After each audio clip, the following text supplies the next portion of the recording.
Shalom Jemaat CWS Gedung Kenanga, selamat datang di History Podcast.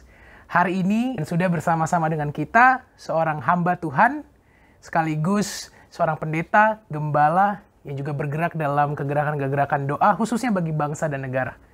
Ibu Pendeta Grace Podengkesiaan. Shalom.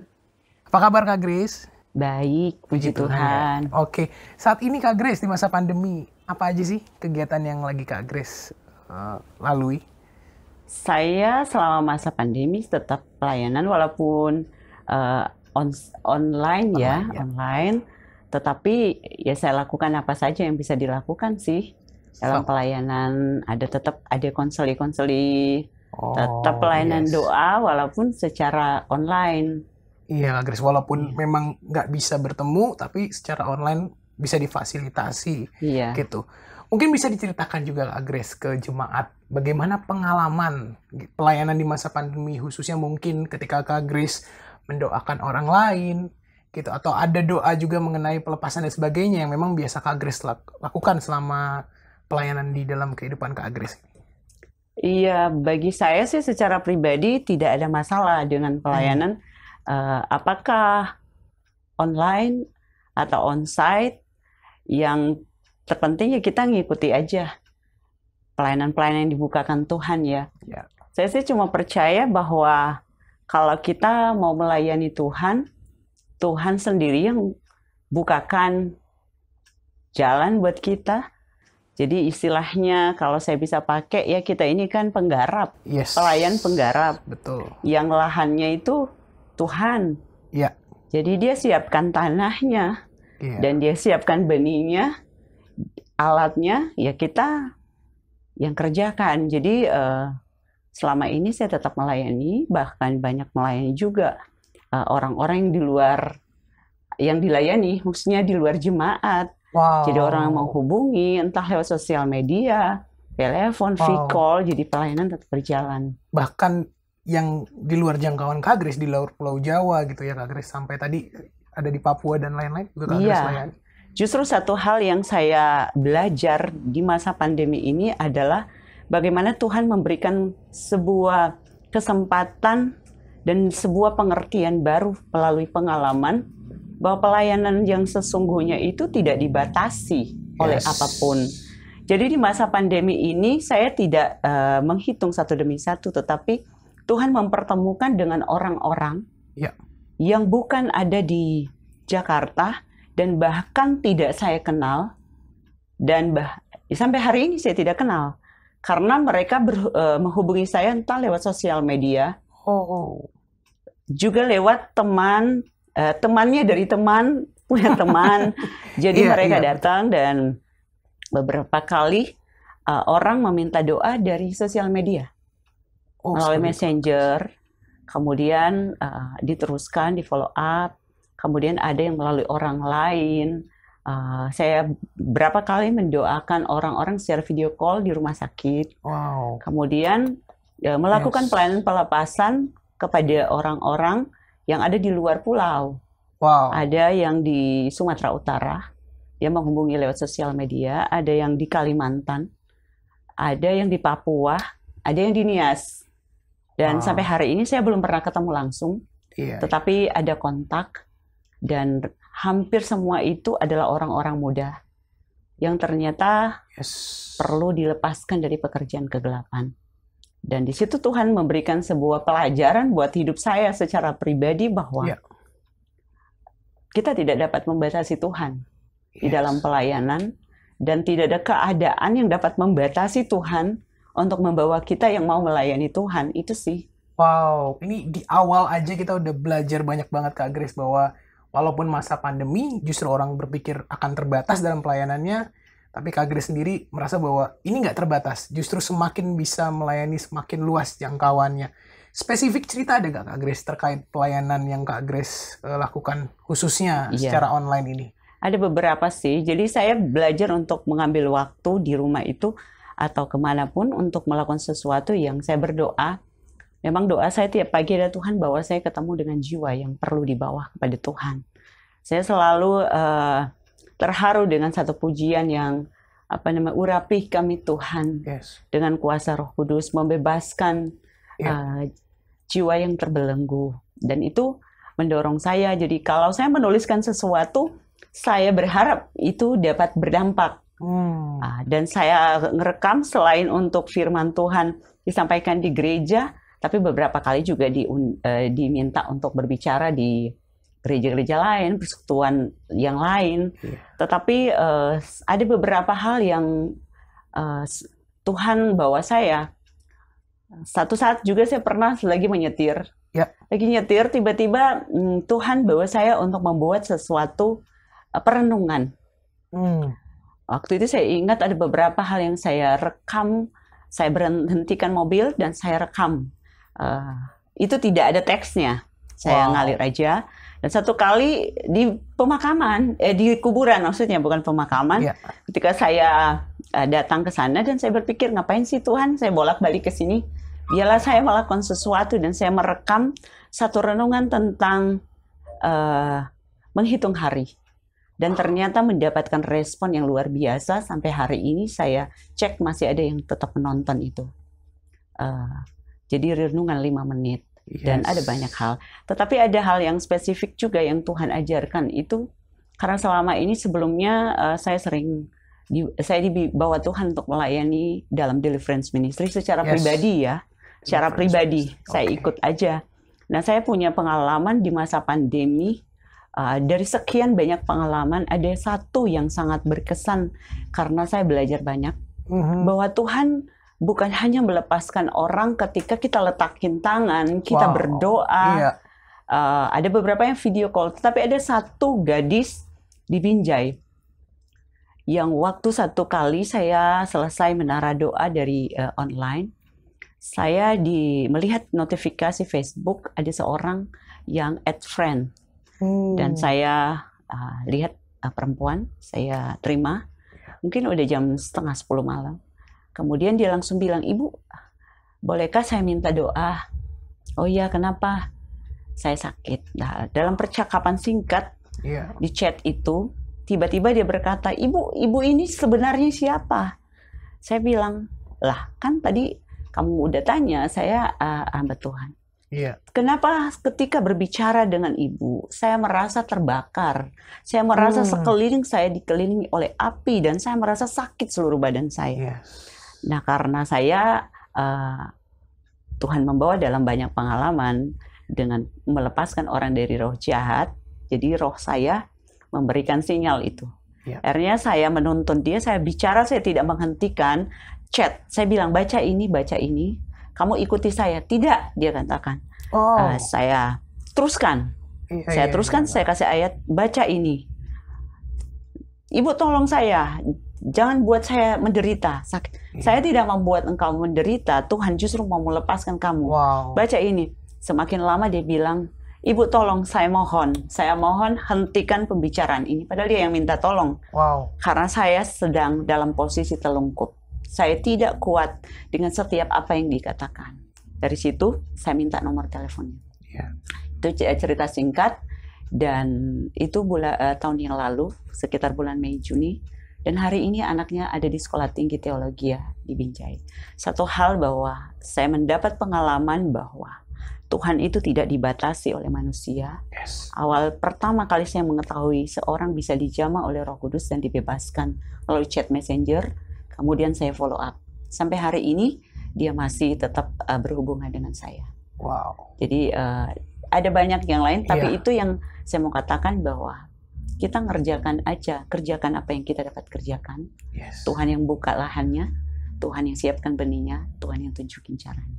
Menarik tadi perkataannya Kak Grace bahwa pekerjaan Roh Kudus nggak bisa dibatasi oleh manusia. Tentu Kak Grace dari banyak pengalaman pelayanan baik sebelum pandemi maupun sesudah pandemi. Tentu kita banyak yang ingin tahu juga bagaimana sih awal mulanya panggilan Kak Grace menjadi hamba Tuhan, full timer melayani Tuhan. Iya, sebenarnya saya ini kan dilahirkan dalam pelayanan. Orang tua saya memang seorang hamba Tuhan. Tapi saya melayani Tuhan bukan karena orang tua saya hamba Tuhan. Justru kalau bisa, waktu itu saya berpikir saya mau yang lain. Tapi diawali oleh rasa cinta sama Tuhan sih sebenarnya. Jadi dari kecil, karena yang namanya di daerah pelayanan itu kan sulit. Jadi kadang saya diminta sama papa saya untuk menemani ada hamba-hamba Tuhan yang merintis. Ya dengan main gitar yang aja. Gitar yang amatiran lah. Saya iringi. Kemudian awalnya itu sebenarnya saya bingung. Saya ini karena dibesarkan dalam pelayanan kan nggak tahu kapan waktunya sebenarnya saya benar-benar menyerahkan hidup sama Tuhan. Perasaannya udah dari dulunya udah taunya Tuhan gitu. Tapi saya ingat di usia remaja saya sering kan di dalam pelayanan, tetapi kemudian di usia 14 tahun saya mendapatkan baptisan Roh Kudus sebelum dibaptis air. Jadi di situ, jadi pas saya masuk cinta sama Tuhan sih sudah tumbuh, cuma saya nggak mau lah istilahnya gambaran orang tua kan melayani Tuhan itu susah. Ngapain ikutan susah. Jadi tetapi kemudian saya setelah dibaptis Roh Kudus itu 14 tahun saya jadi suka bersaksi dalam arti ceritain kepada teman-teman. Bahkan dulu saya ingat saya suka bawa traktatnya Gandu Mas, beginilah hidup Anda dahulu. Dan saya teman-teman yang nakal itu saya kasih dan ada yang nangis. Jadi dari situ sebenarnya tumbuh rasa mengasihi Tuhan. Itu sih awalnya. Tapi kemudian saya merantau dan saya mengharapkan untuk cita-cita yang lain. Tetapi dalam hati sih saya bilang, Tuhan, kalau memang Tuhan panggil saya buat melayani Tuhan secara khusus, saya serahkan hidup saya. Karena waktu sekolah sebenarnya cukup berprestasi.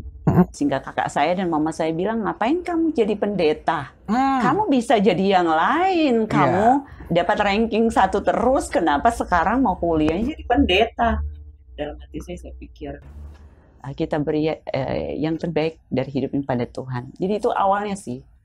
Akhirnya dari situ di Surabaya ke Jakarta. Jadi saya kuliah sambil saya pelayanan doa belakang mimbar, doa semalaman, ikut teman merintis sekolah minggu, di mana aja.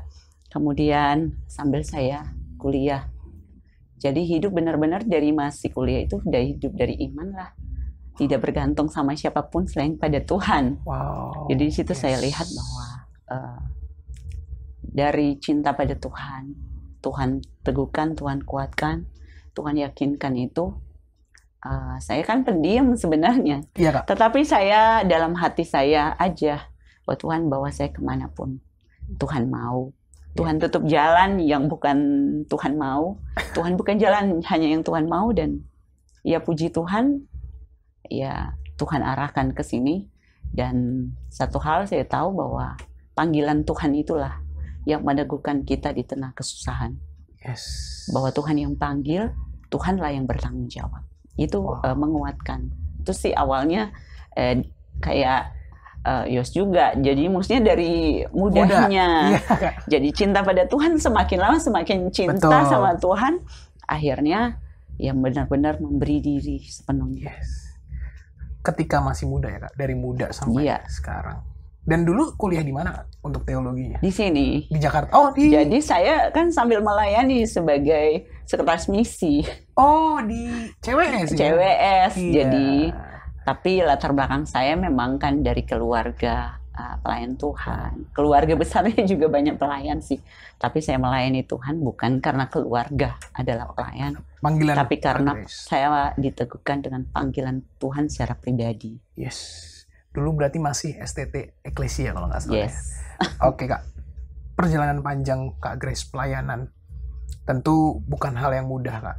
Kita aja mungkin, saya pribadi anak muda ada tantangannya, apalagi Kak Grace yang udah saat ini menggembalakan, nggak lebih tua juga, tapi sudah lebih dulu menggembalakan. Kak Grace juga pendeta, dan tadi kita dengar juga bagaimana doa pelepasan. Ada gak sih Kak dari setiap pengalaman Kak Grace itu tantangan yang terberat yang Kakak pernah lalui, dan mungkin menguji juga atau menghadirkan pertanyaan Kak, Tuhan kenapa atau why? Sebenarnya kan dalam perjalanan ikut Tuhan pasti banyak tantangan, kesulitan-kesulitan banyak lah. saya sih selalu kalau hal-hal yang bersangkut paut dengan kehidupan, saya nggak pernah jadikan itu sebagai sebuah hal yang terlalu besar. Karena bagi saya seolah-olah Tuhan tuh nggak sanggup pelihara. Jadi saya satu dari semua hal yang pernah saya lalui, sebenarnya ada satu hal yang tantangan tetapi tidak membuat lemah, adalah ketika saya diperhadapkan dengan satu hal untuk tidak bertanya kepada Tuhan. Mengapa? Ketika ada dorongan untuk bertanya. Karena apa? Jadi beberapa minggu sebelum itu saya ingat tahun 2019 ya. Beberapa minggu, sekitar tidak sampai 3 minggu sebelum, saya itu selain melayani banyak orang, ada di telepon tengah malam untuk mendoakan seseorang yang sudah dokter juga bingung karena dia sudah dingin sekujur tubuh, nggak bisa bernafas di rumah sakit di Cempaka Putih, dan anaknya telepon supaya saya segera datang. Saya doain di telepon, kelihatannya mereka nggak puas karena kondisi itu. Akhirnya singkat cerita, saya pergi berdoa 2:30 pagi dan sudah ditunggu. Saya masih berdoa, orangnya yang sudah sesak nafas itu jadi hangat, kemudian dia yang nggak bisa tidur, dia meminta lapar karena nggak bisa makan apa, tiba-tiba dia tertidur di tangan saya. Saya belum mengakhiri doa saya sebenarnya. Jadi intinya kemudian besoknya orangnya pulang dari rumah sakit. Dia mengalami pendarahan hebat dan kemudian dia sudah nggak bisa bernafas dan dia tahu itu dia sudah mau meninggal. Dalam kondisi seperti itu dia disembuhkan. Tapi kemudian tidak sampai 3 minggu lah itu pengalaman dengan suami. Dan dalam pelayanan ke Medan, memang hari Minggunya saya melayani dan ada beberapa orang yang dilepaskan. Salah satunya yang sama sekali belum berjumpa dengan Tuhan di sebuah apartemen. Kami diminta untuk melayani. Dan istilahnya hari itu penuh dengan kemenangan. Pengalaman-pengalaman sebelumnya bagaimana Tuhan menjawab doa, Tuhan mengerjakan perkara besar. Tapi Senin tanggal 2 September, saya mendapat kabar bahwa suami saya sesak nafas. Setelah menyelesaikan 4 kali pelayanan hari Minggu di Medan. Nah, dari pagi saya nggak tahu bagaimana saya bahasa roh. Saya nggak tahu, Roh Kudus menggerakkan saya sepanjang hari. Sampai kemudian ternyata sorenya dipanggil Tuhan. Tantangan terberat bagi saya adalah pertama, bahwa saya tahu bahwa Tuhan itu berkuasa. Dan Tuhan sudah membuktikan dalam pelayanan bagaimana orang-orang dilepaskan, orang-orang disembuhkan melalui pelayanan kita. Tetapi ketika ada satu kebutuhan di mana saya memohon kepada Tuhan, yang besar itu kasih karunia, ternyata Tuhan tidak memberikannya buat saya secara pribadi. Nah, pada waktu mendengar itu pun dari orang lain, saya sempat berkata kepada Tuhan seperti ini pada saat itu. Tidak ada orang yang memberitahukan, saya baca dari grup pendeta-pendeta se-Indonesia. Dan hari itu saya terdiam, dan saya bilang, Tuhan, mengapa Engkau lakukan ini pada saya? Tetapi seketika saya minta pengampunan Tuhan. Saya bilang, Tuhan, hidup ini punya Tuhan. Tuhan mau lakukan apa terserah Tuhan. Bukan karena kita melayani terus Tuhan harus jawab doa kita sesuai keinginan kita. Tidak ada hak bagi kita untuk menanyakan itu pada Tuhan. Tuhan sempurna dalam segala jalannya. Dan itu merupakan tantangan terbesar buat saya secara pribadi sebagai hamba Tuhan, untuk menghindarkan diri dari pertanyaan mengapa, yang saya tahu dan saya ajarkan bahwa itu bukanlah pertanyaan yang benar di hadapan Tuhan. Kita tidak perlu bertanya mengapa sama Tuhan. Tetapi kita hampir tergelincir untuk mengatakan itu. Sampai Tuhan membuka bagi saya bahwa hidup kita tuh punya Tuhan. Kita berdoa, kita melakukan yang harus kita lakukan. Tetapi apa yang Dia izinkan dalam hidup kita ada dalam kontrol Tuhan. Dan kita tidak berhak apapun untuk menanyakan kepada Tuhan mengapa Tuhan melakukan itu. Itu bagi saya hal yang terbesar yang membutuhkan proses. prosesnya bukan ke pelayanan, tetapi ke diri saya pribadi sebagai seorang yang melayani Tuhan. Kan mudah untuk berkhotbah, tetapi apakah kita dapat berespon benar terhadap Allah di masa-masa yang tersulit dalam hidup kita?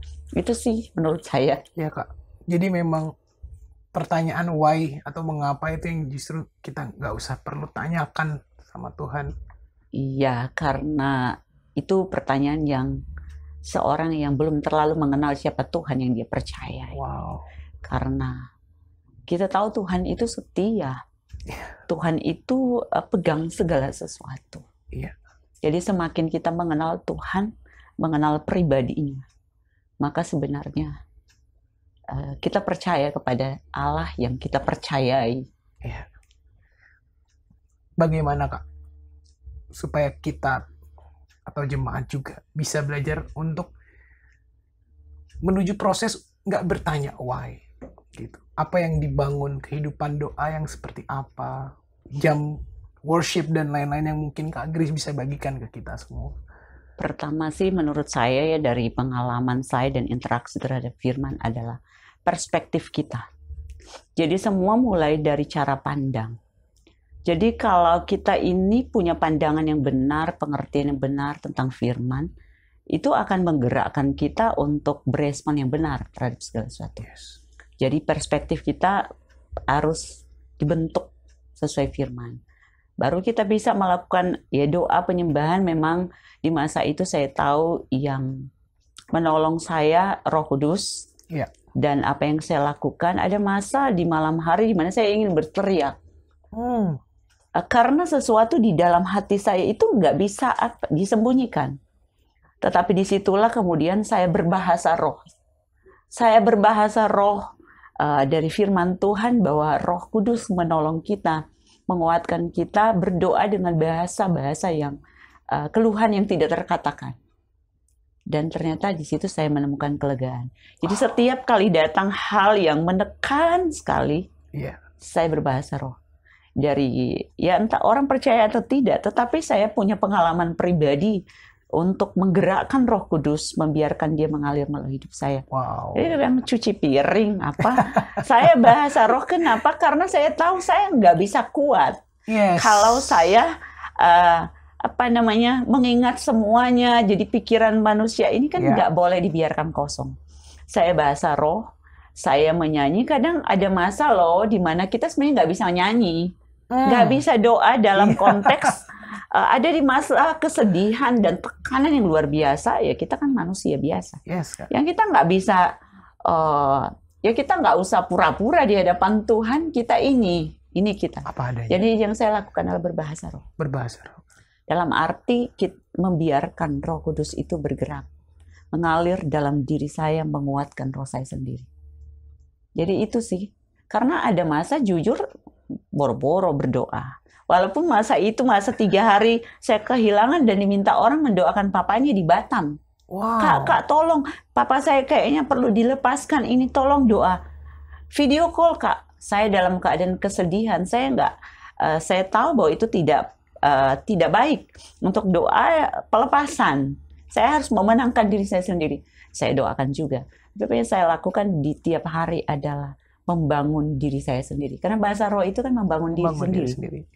Jadi saya membiarkan Roh Kudus bergerak dalam roh saya sampai kadang kita nyanyi jadi nangis kan. Yeah. Kadang kita doa jadi nggak bisa ngomong. Yeah. Dan saya di banyak waktu itu Tuhan mendidik dengan membangun kekuatan oleh Roh Kudus dalam diri pribadi. Jadi berbahasa roh dalam arti bukan sesuatu yang